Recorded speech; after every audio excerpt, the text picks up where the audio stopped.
And I understand why you didn't vote, because we're doing a lot of evil things across the world in the name of our biggest ally, Israel.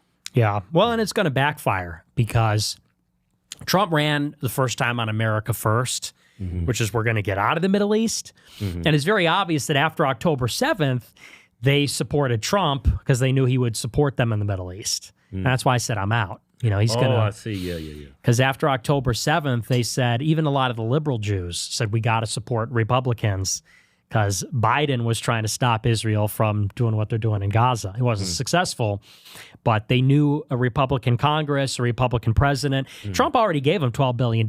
He's been in office 3 months, gave him $12 billion. They're going to sign another memorandum of understanding that'll give them foreign aid every year for 25 years. Previous one was 10 years. This one's going to be 25 years. They're going to give him more money every year. So they knew that electing him, he's going to be the more pro-Israel of the two. That's why they put him in. So I said, I'm just not going to vote for that. These are two bad options. And it's going to backfire on America First. Yeah. Yeah, when I see, every time I try to say his name, Kanye pops in my mind with that damn net. I see him, Netanyahu sits in his chair and he tucks him in. Yeah. I was like, what the hell was that? I've never seen Trump tuck somebody in a chair. A male. He did it a few times. He did it with Modi, with the Indian president. Oh, did he? I'll be objective with that. He did it. I see. He did it with Modi, the Indian president? Yeah, he did it a few times. Okay, now I don't feel so bad. Well, it caught my eye when he did it with Netanyahu. Yeah, I know. Yeah. Yeah, it's just gross when he does it with Yahoo. Yeah. Yeah, hopefully, I don't know how this ends, but man, What do you think how is this all going to end? The Middle East? Israel's going to nuke everybody. Yeah. Well, I mean, not far off. I think so. That's how it ends, because they got nuclear weapons, right? That's right. Well, and, right now the big question is Iran. What are we going to do with them? Because basically from October 7th, this has been the master plan, is to bring the United States into a war with Iran. It's what they've wanted to do for 20 years. Right. And, for reasons we could get into, Iran is the only challenger to Israel to be a regional power. It's Israel versus Iran, and that's it. And the reason being is because Iran has proxies in basically every country. The leader of Iran, the Ayatollah, is not just a political leader, he's a religious leader. Iran is the center of Shiite Islam, which is the second biggest sect of Islam. The king of Saudi Arabia, he's the custodian of the two mosques. He's the head of Sunni Islam. The Ayatollah in Iran is the head of Shiite Islam, and the clerics that run the country are the head of that branch. So they influence all the Shiite Muslims in the whole region. There are Shiite Muslims in Iraq, Alawites in Syria, in Bahrain, in Saudi Arabia, they're everywhere. So Iran influences all these Muslims in every other country religiously. And since the 80s, Iran's Revolutionary Guard has been training up all of these militias in the Shiite parts of the Middle East. So they raised up Hezbollah in Lebanon, the Houthis in Yemen, these militias in Iraq. They infiltrated Syria. And so Israel has the United States. We pay off Egypt, Jordan. We have bases in Saudi Arabia, Qatar. We pay off the Emirates, Kuwait. We have half the region we and Israel has half the region because of our money, because of our military. Iran, they're the only other regional power because they influence these populations in all the other countries. They have this religious influence, military influence, and they are one of the more powerful countries just because of their characteristics. 90 million people, big middle class, diversified economy, they're educated. They have a nuclear program, missile program, drone program. They have a navy. So Israel and Iran, these are the last players standing. 40 years ago, you had Libya, you had Iraq, you had Egypt, you had Syria. These are all powerful countries. You had Sudan. One by one, they've all been destroyed.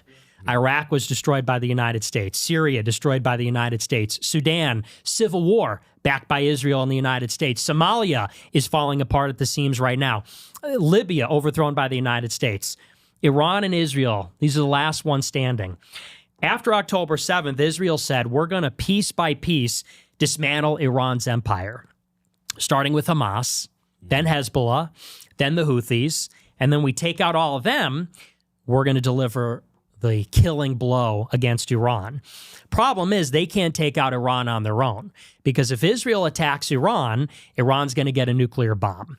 Iran has the capability to make one, but they haven't determined to make one yet, because they know if they do that, it will invite an attack from Israel and the United States.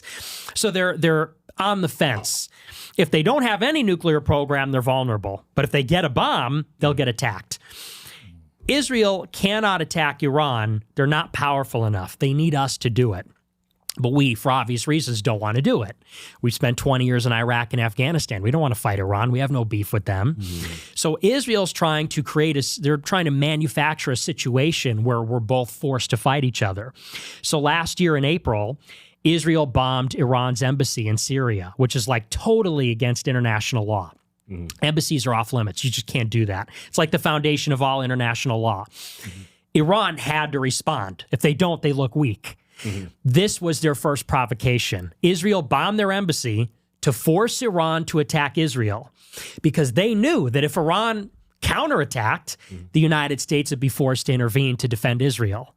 So there was this intense diplomacy where the United States, we put aircraft carriers there. We put all these assets there to send a message to Iran. If you attack Israel, we will destroy you.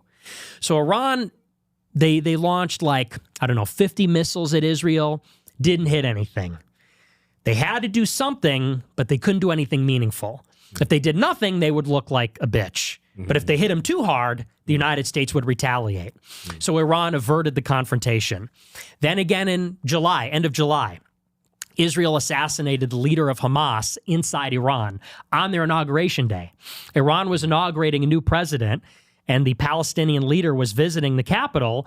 Israel blew him up. Mossad exploded his hotel where he was staying and killed him. Huge, once again, another major provocation. Could you imagine if a foreign head of state was killed in D.C. when Trump was being inaugurated? We would nuke them. We would blow them to pieces. Once again, Iran had to attack Israel. The United States pulled up again with 2 aircraft carriers, said, not so fast. If you intervene, we're going to hit you back. Iran waited 2 months. They did a much bigger attack on Israel. This time, some of the missiles hit. It was a little bit more severe. But again, the United States and Israel did not respond. Now that Trump is in office, Israel recognizes this is a perfect opportunity, because Trump is a Zionist. Trump got $100 million from Miriam Adelson. He got money from the Israel lobby to become president. He appointed neocons. Mike Waltz, his national security advisor, wants war with Iran. Rubio, Secretary of State, wants war with Iran. They set this situation up. Lindsey Graham, he's a neocon, big ally of Trump. They set it up where now they're going to restart the war in Gaza. They've restarted the war with the Houthis in Yemen. That's the on-ramp to get the United States to bomb Iran. So this weekend, this is very topical, the Trump administration had a meeting with Iran. They sent Steve Witkoff. He met with the foreign minister of Iran. Trump said, you have 60 days to make a nuclear deal or else we're going to war. And everyone, including myself, said this is impossible. There's never going to be a nuclear deal. For complex reasons, it's just not going to happen. And if it happens, it's not going to happen in 60 days. So it's a guaranteed war. But it looks like it's looking up, like the meetings went well. Both sides said it was positive, said it was constructive. But if diplomacy becomes viable, if we get close to a deal, Israel's going to come back in and sabotage it. Israel's going to come in. They're going to do some provocation. Like, let's say, for example, what if, God forbid, some American base is attacked and it's blamed on Iran? There goes your deal. What happens if Israel attacks Iran?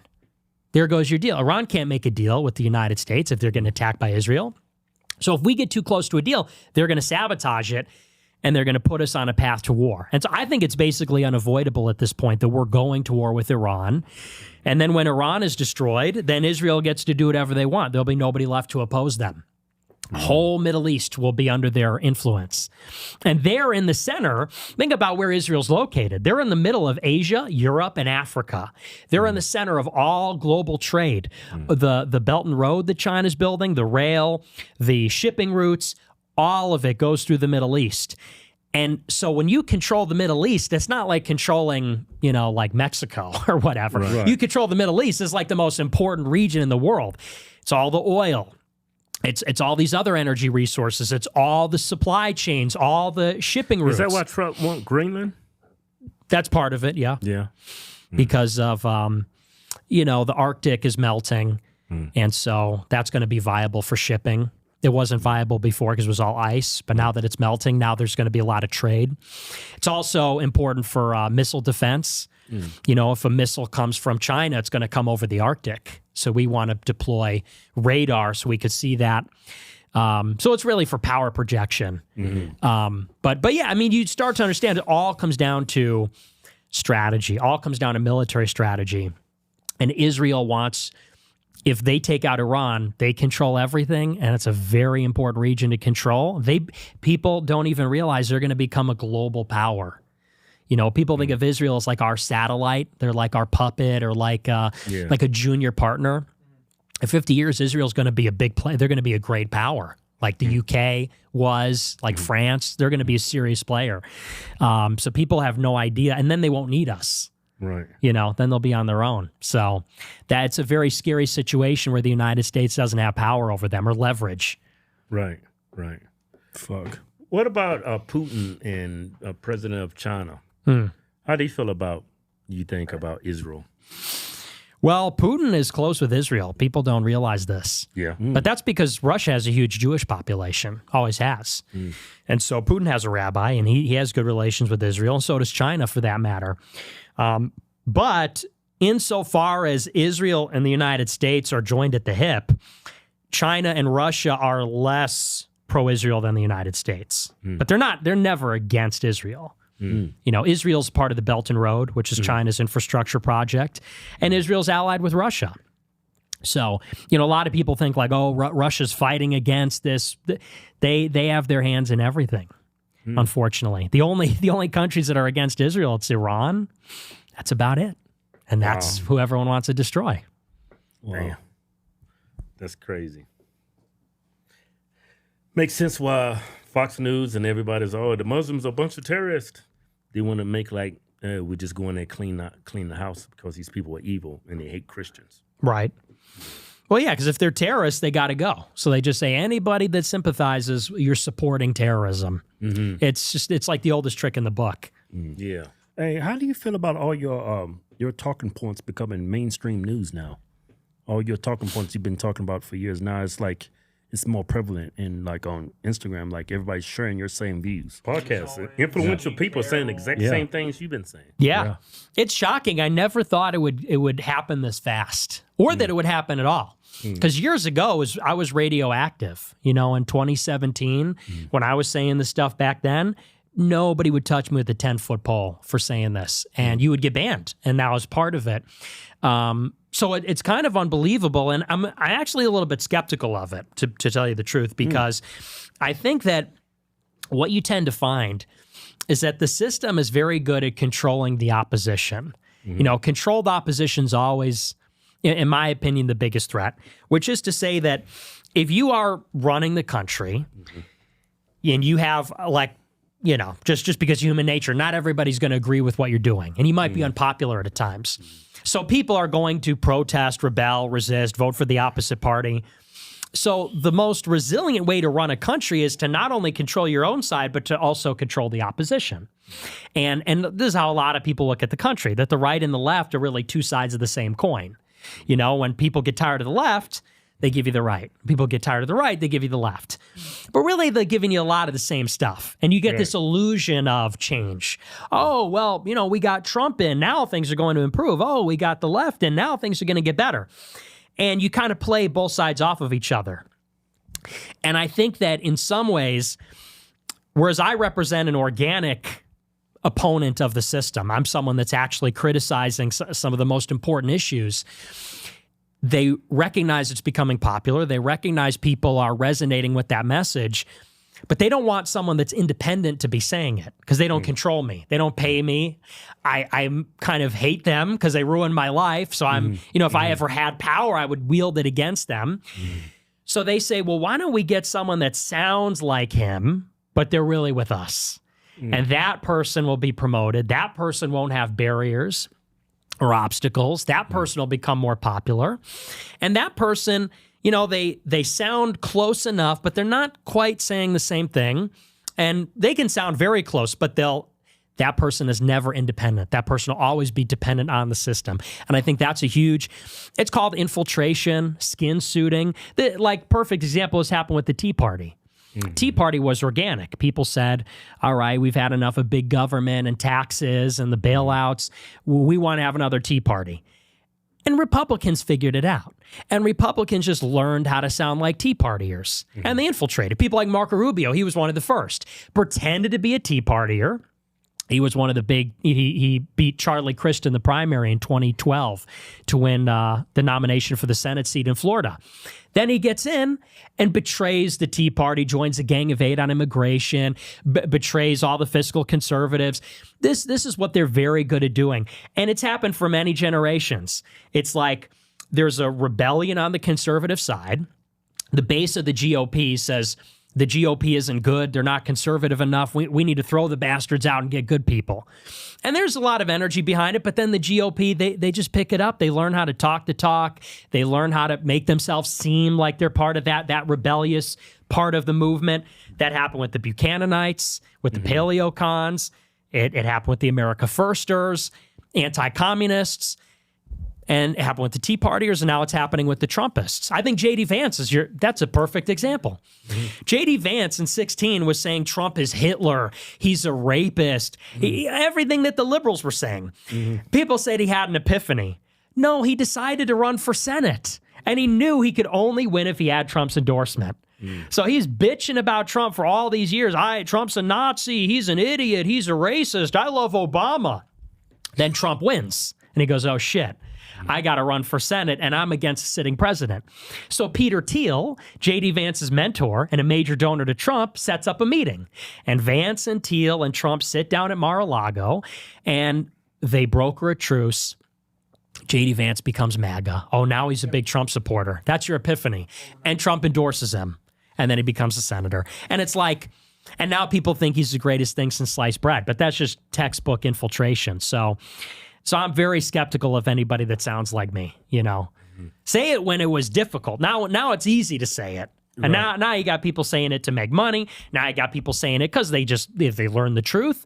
Some people are saying it because they're trying to steal the credibility that people like me have earned for telling the truth when it was difficult. And they're redirecting it back into the same politics. Mm. It's crazy, man. Just when you think you know something. You invite Nick Fuentes on your show. Makes you feel like a dumb fuck. Hey, man. So that's why people don't want to interview you. Yeah. Yeah. Yeah, because, I mean, what do people have to gain from interviewing me? I mean, you get canceled. I'm about ready to just give up now. Yeah. Why even try to? It's all making sense now. You know? It's fucking, it's crazy. Yeah. How corrupt our government is. Mm-hmm. Yeah. We actually are the United States of Israel. We're funding everything for them. We fund cut everything. this out. But Hitler was right. Kanye was right. There you go. Yeah. It's demoralizing, but the good news is people are, this is not the scenario they prefer. Mm-hmm. People are waking up. Yeah. And it is a big threat to them. And they're always going to have a counter. You know, we were telling the truth. They were censoring us. We prevailed. The censorship stopped. People are being persuaded. Now they have to deploy a countermeasure. Their countermeasure is to muddy the waters, you know, infiltrate. Have you seen people, they're actually calling you a Fed now? Yeah, that's the new thing. Yeah. Didn't take long. I was a Nazi for 4 years, and now I'm a Fed. Okay. Can't win. Well, that's an improvement, right? Yeah, I don't know. Is it? Yeah. Right. At least the Nazi thing was closer to being true, you know? Yeah. The left, Harris, Biden, are they supportive of Israel? Yeah, they are. They are. Yeah, they all are, but I mean, Biden was AIPAC's man, you know? Biden was the Israel lobby's man. He was the number one recipient of Israel money in the Senate for decades. But there's factionalism even among the Jewish people. You know, Biden had allies in Israel's government that are against Netanyahu. And so they just have a different, you know, there's factionalism among the Jews, among the Israelis. Right. So it's not as people like to just, it's the Jews. It is a little more nuanced than that. But at the end of the day, they're all on the same side. You know, the ADL and Ben Shapiro were on the same side on October 7th. That's all you need to know. You know, they pretend like they're not, but they are. Hey, Tim Pool, I think he just he met up with Netanyahu, didn't he? Yeah. It's kind of weird, right? Dave Rubin, too. Yeah. Yeah. You know what else is weird? They both got money from Russia. Remember that? Right. Yeah. Dave Rubin and Tim Pool, they were both Tenet guys. Tenet was that media company with Lauren Chen that got busted because they got all this money from Russia. It was funded by Russia, undisclosed. Yeah. And then they're the ones at the Netanyahu meeting. So it's like, Was it Russian money? yeah, right? It's interesting, isn't it? Yeah. But that's a huge nexus, Russia and Israel. But it just goes to show, it's like, is there anybody in the conservative media landscape that isn't taking foreign money? Yeah. I mean, because Tim Pool is a pretty popular guy. Yeah. He's left on YouTube. And you wonder, how does a radical pro-Trump guy like, how does he stay on YouTube? Well, I think you just found your answer. I mean, with Netanyahu and Russia. Yeah. They're getting foreign money. So, and he calls me a Fed. It's like, I'm not meeting with Bibi Netanyahu. So I think I'm good, actually. You know, I didn't get money from Russia. Right. But point is, like, things are way more complicated than they seem. People think, at the end of the day, that's what red pill means. People think red pill means being like conservative. It doesn't mean being conservative. Right. In the movie The Matrix, where it comes from, they realized they were living in a simulation. It was a created world. Everything they saw was manufactured. It was generated. It was all a lie. And the red pill was to realize this world is not what it seems. It's an illusion. Right. And the blue pill is to say, I don't care. I'm going to live in the illusion. The illusion's more comfortable than the reality. I prefer, you know, there's a famous line, the guy that takes a blue pill says, well, steak still tastes like steak. Even though it's not real, still feels good. And so what the red pill means in politics is, to put it at the most fundamental level, if you take the idea in its simplest form, it means things are not as they seem. The world is not what it seems to be. What it seems to be is, oh, Tim Pool, oh, I like that guy. I like what he says. You know, people watch the show. Oh, I agree with that guy. That guy's making a lot of sense. You know? Because you got some boomer out there, a Gen Xer, and they watch that guy, and they're like, that guy's, there's like this implicit identity where they say, that guy's like me. And who am I? I'm some guy who works some job. I'm out there in the world. I have my opinions. Tim Pool's like me. He's some guy in the world with opinions.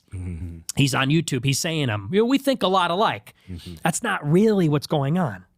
Because you aren't meeting with Bibi Netanyahu and getting money from Russia. Right. He is. Right. It's sort of like watching a football game and saying, I like watching football. You know, I like going to the games and eating popcorn. I like watching it on TV and wearing the jersey. Yeah. The people that play the game are like me. It's like, no, they're not. Right. They're playing the game. You're watching the game. Right. And similarly, Tim Pool and Shapiro, they're playing the game. You're watching the game. It's a different dynamic.